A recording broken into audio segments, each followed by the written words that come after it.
ladies and gentlemen, welcome back to your one-stop shop for everything in regards to the U.S. Nationals program here in Rainbow Six Siege. And as usual, you guys already know who I am. I'm Velly, we have Stoax, we have Blue. One more week is left now here for the wild card side of things before we actually take it to land in Las Vegas. What are your thoughts so far? You know, it's been an exciting event so far. We've seen a lot of top-tier teams, but the main thing is right now that everybody's been talking about, the real buzz about USN is, why do we have all these pro teams? We don't have any of these T3 teams that we thought were going to get in here like last year? But I do have some news for you guys. It's changed. It's going to happen. It's changed. TSM can't make it. TSM got knocked out by Akatsuki. Yes. So there is going to be a T3 team that it will be at LAN. It could possibly upset some of these Pro League teams. Yeah, so we're going to dive deeper into that later on in the show. But for those of you that are tuning in for the very first time, you might be asking yourself, hey, what is this show all about? We talk about basically the wrapper for the Western and Eastern Summary. We talk about the Venmo contest and also the Q&A. And also, on top of that, what's coming up in Wildcard this week? A lot of juicy storylines coming in here. TSM is knocked out, like Sam said. But you know what? Let's jump into the money. We'll get into everything soon. So, Blue, take it away.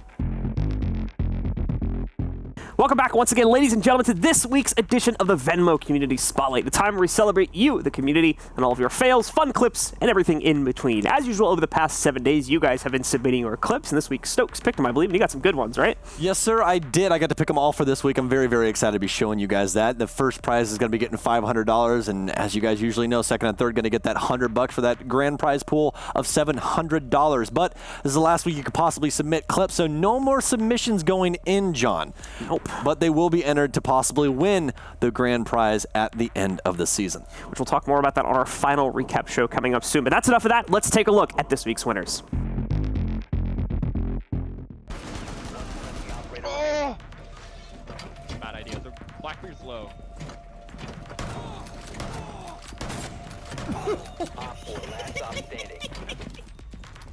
What you gonna do now, Monty? Huh?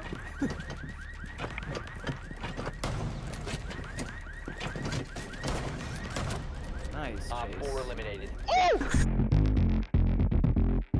With the second place clip of the day. I mean, from the looks of it, this looks like it's going to be an ace. Yeah, I think it is. I mean, I'm the one who picked it. I don't want to spoil anything, so I'm just going to let you guys ride through it. I'm going to let you guys see it, okay? Because, again, I picked these. So things start to get pretty hellish throughout this clip. You'll have to see.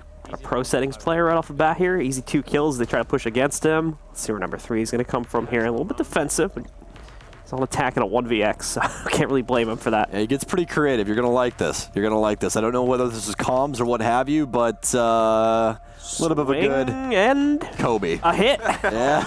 And with the power of technology, we jump forward in the round so we can see the actual kills, because that's all we care about, Blue. We want to see why he got the $100 that he got for second place. And I know what you guys are saying. Stoax, it's secure area. Why are you putting a secure area clip in here? We like comp. You know, that's all we like. And this is why. Because he's going to get 2 crazy kills here to clean up the round. Definitely worth $100. Very nice. And for our winner this week, $500 is going to this clip right here.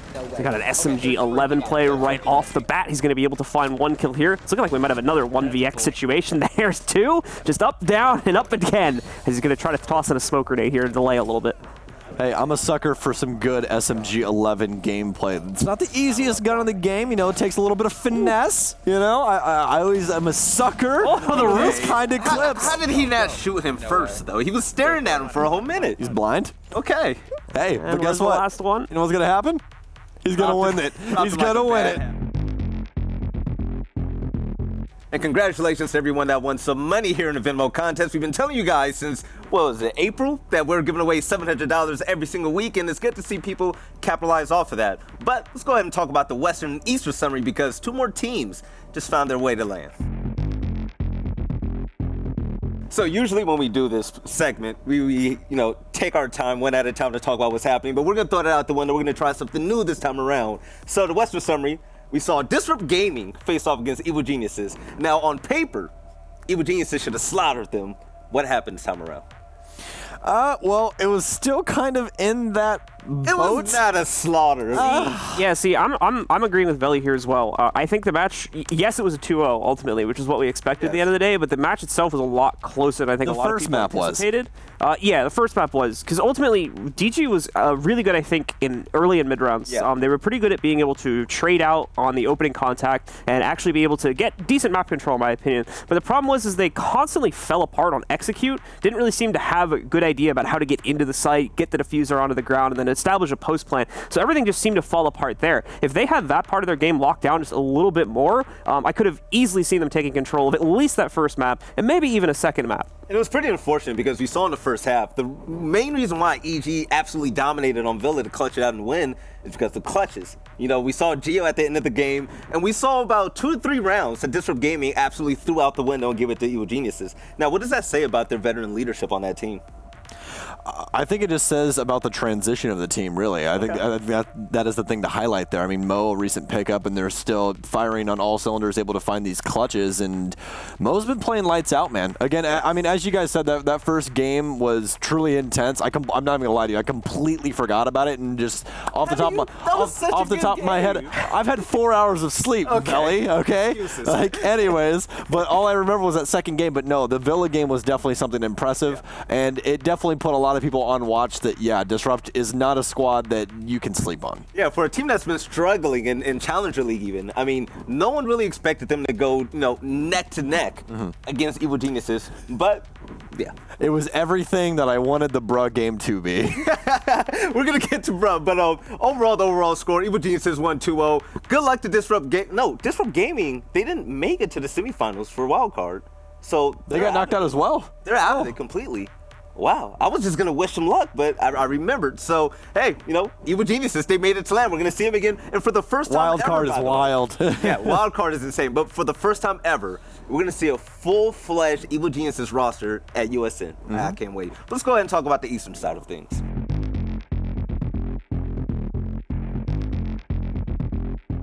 All right, for the Easter summary, okay, so it was pretty lackluster compared to what we saw earlier on in the week. Yeah. We saw the fan favorite team, Bruh, they faced off against Dark Zero. Yeah. How'd that turn out? Unfortunately, the whole game was just a bit of a Bruh moment at the end of the day. Pretty much, yeah. Yeah, I think that, I mean, Bruh either, you know, Bruh's the competition or they Bruh themselves. They Bruh And this week, they definitely Bruh themselves. So if you were to highlight anything in that entire matchup, what would it be? Their logo is a cow with a tire around it. Okay, so to actually talk about... Stop thinking on your head there. Yeah, to actually bring up any type of positives in that match on Twitter afterwards, there were players on Bruh that were saying, you know, wow, this team, they're amazing when it comes to droning.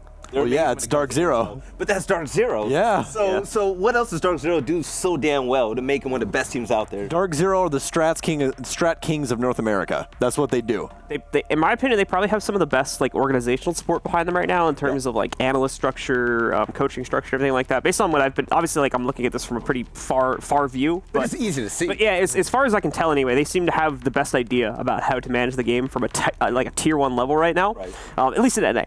And I think that is just going to make them such a huge opponent in these kinds of matchups. So they're going up against either like a CL team or a relatively new Pro League team or something like that. They're just going to outclass them ultimately, and that's what we saw in this match. And speaking of outclass, if you had to, are you familiar with the people on Bruh, like Buddy? Oh yeah, friendly? Absolutely. So what would you say to Bruh to get better for next time? Because they're out of wild card. We actually rooted for them big time. Matter of fact, even better. I'll do you one. Yeah. I actually brought one of them to the studio for you to interview. I want you to tell all of Bruh. I know who it is. It's Affected. Tell that's him right there. Now how you feel about that matchup.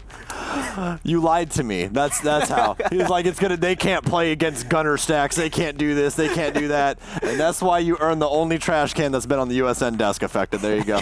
That's it. It was so sad because Bruh, they did so well heading into this. In the chat, the entire chat rooted for him. Yeah. But you know what? That's how the cookie. That's why you get the only trash can that's ever hit this desk, Affected. That's why you get that. Yeah, so that's pretty much it. Dark Zero, they qualified for LAN, one of the best teams in all of North America, dominated Pro League for North America. And even though they struggled in USN, the curse has been lifted. Yeah. They've been let through the gates. They're going to go to LAN now. So we're going to see them in Vegas. So congrats to Dark Zero. But let's talk about the matchups that we're going to see this week. So the last bit of games we're going to see for this qualifier to actually go to LAN, it's going to be the wild card games this week, Tuesday and Thursday, 8 p.m. Eastern. Make sure you don't miss it. So Luminosity, they're back. And who are they facing off against? Luminosity is going to be facing off against Okami, which should be a pretty interesting game because Luminosity is a younger team full of gunners. That's what it is. Like they're born in the fires of ranks, and they've made it work. That's going to be interesting to see play out, though, in the USN bracket because of the kind of like pickup group nature that this tournament brings to the table. A lot of the other teams in the bracket are also going to play into a very similar style. The thing is, though, I still feel like even with that consideration, Luminosity should still have a pretty confident win at the end of the day because they're kind of like one of the masters of that style right now. And it's a best of 3 again. So once more, I have to draw my conclusion back to the fact that they're still a much more experienced team, even with the fact that they're playing more of that kind of gunner-centric role where they don't rely as heavily on set executes and things like that. The fact that they have the experience over the past few months should allow them to take the edge in that series. And I feel like that's the determining factor right there, the fact that it's a best of 3. When we've seen Luminosity in these USN qualifiers, I mean, the best of 1s have been, the nail in the coffin for them. Yeah. They haven't been able to be successful in that type of arena. But now in the best of 3, that experience, it's a pro league team, they should pretty much run away with this, right? Yeah, absolutely. And I think that the main thing to highlight here is a lot of people are going to go, oh, yeah, this is going to be a stomp. Hold your horses for just a second. Okay. Okami has a lot of familiar names that you guys will recognize, whether from watching USN or if you're long-standing watching Pro League or what have you. Name them off. Benji, Kilo, Lamon, Prompted, and Flak. Okay, that's actually a solid roster. That is a solid roster. That's what I'm saying. They're a sleeper pick. Definitely a big sleeper pick, but don't sleep on him. Because Benji's had some success before. He's had some good rosters before. Just trust the process is what I'm trying to say. Trust the process. Now, the next set of games, before we even talk about who's playing to qualify for LAN, TSM entered, and they lost. Yeah. Unfortunately, they had to use a sub, though. There's a couple of things to talk about with that. Number one, I would preface with this. I'm just going to preface it with this. I do know Timsy. Timsy's one of my really good friends. I'm just going to preface it with this before I talk about him. People are like, oh, Stoax is biased. They did great. They did good. Okay, I'm not going to lie to you. They went up against Katsu, and they ended up losing. Yeah. Okay. Which was a really good game. Yeah, it was a really, really good game. Yeah. It was Clubhouse. They ended up losing 8-7 at basically Drip went into overtime planting or very close to overtime. He had 1 second left on the clock and Achieve just motioned a little bit too fast to get the kill on the planter because he thought he was planting way before. And Drip, obviously going, okay, it's do or die. I got to stand up and try and take this gunfight. Stood up, ended up winning out the gunfight, and they ended up losing. TSM did in the end. But it was not for a lack of trying.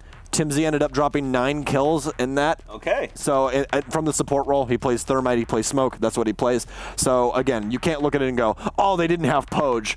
Well, that's the thing, though. So we're not going to talk about TSM for too long. Yeah. We're going to transition over. But it's the fact that TSM, after winning a minor, after being so successful for like a span of 30 days, it seems like everything is just kind of like, it's not there. It's like falling apart. They're trying to rebuild that successful team that they had. I'm going to say this, and then we're going to move on. Okay. If it's not broke, don't fix it. You touched it too much. I like that. So let's talk about the matchups that we actually have. So you guys remember Makarov, the frag grenade specialist, right? It was basically 100% whenever he threw a frag grenade. His team, Katsu, who are they facing off against? They're going to be facing off against Two-Face. And also, I think the TSM matchup I got wrong. It was up against Akatsuki. Apologies for that. Oh, yeah. So, again, we have all these separate Asian names going around right now. So, like, we have Katsu, Okami. Flavor of the month. Yeah, it's the flavor of the month. We got everything. A bunch of weebs that love anime. Hey, we're in that boat, okay? Yeah, true. All right, anyways, we got Two-Face going up against Katsu. That's going to be a pretty interesting matchup because Two-Face has been doing pretty decent inside of CL. They're not going to be making the CL playoffs. They did not finish in the top 2, but they were a favorite to be up in that higher end of Challenger League inside of North America. And there's a reason why, because when you have players such as Filthy on that roster, I mean, the whole look of this team is pretty solid, to be quite honest. Honestly, I would have to preface with Butters, to be completely honest with you. Disgusting. Yes.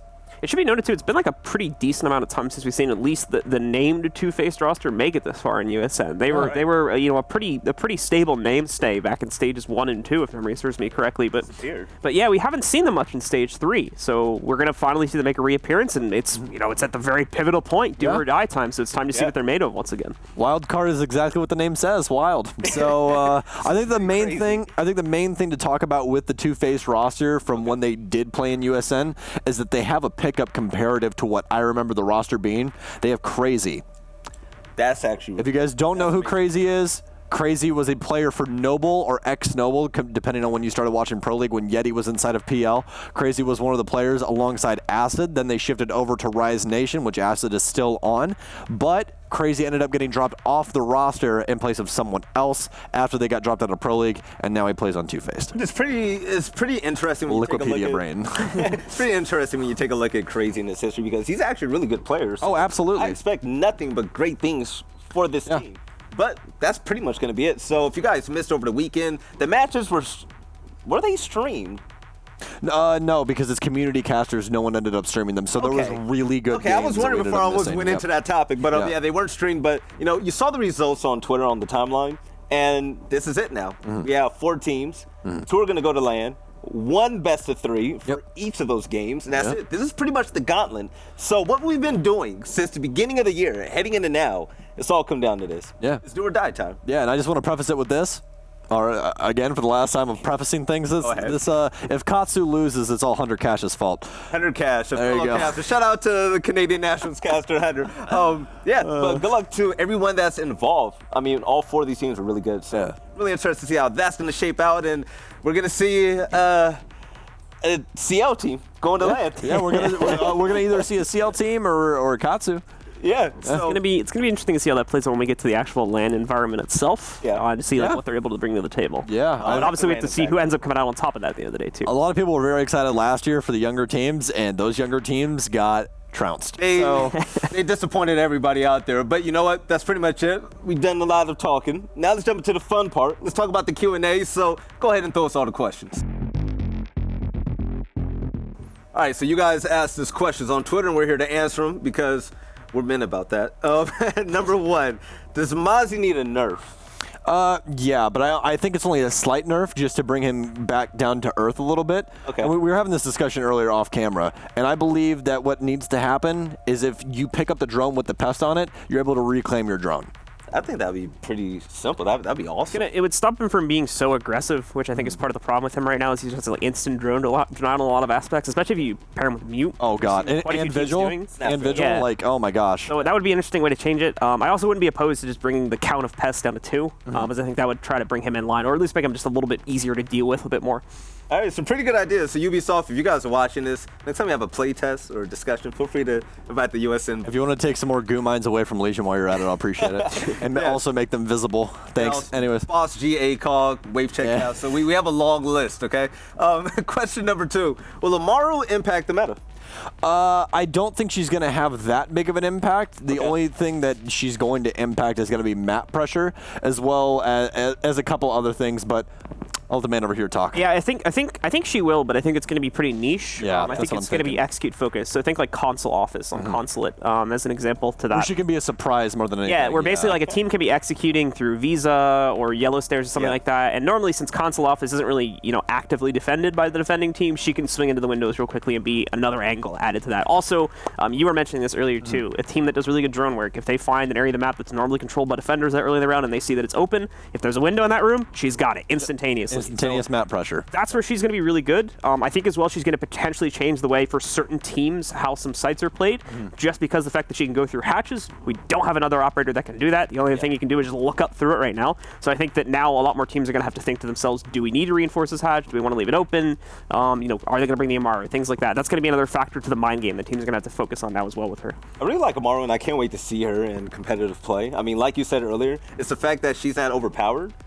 She has this one simple use. That's all I want. It's not overwhelming. That's all I want inside of operator design. I despise operators that do too many damn things, man. Yeah. Like, explain to me why Legion does a laundry list of things. Get it off your chest, Sam. Also, I think Information, denial, forces you into an animation, slows you.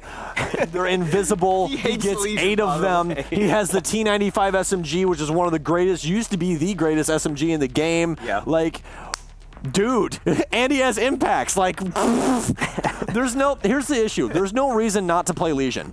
Like, when you look at a lineup, you Bring go, him all the time. You can bring him every single time, and he's always going to be a positive thing. Yeah. The last question of the day. And Sam, I'm going to give you the go-ahead. Blue, feel free to chime in. If you had to make a dream team, competitive stack of 5 casters, Oh. what would it be?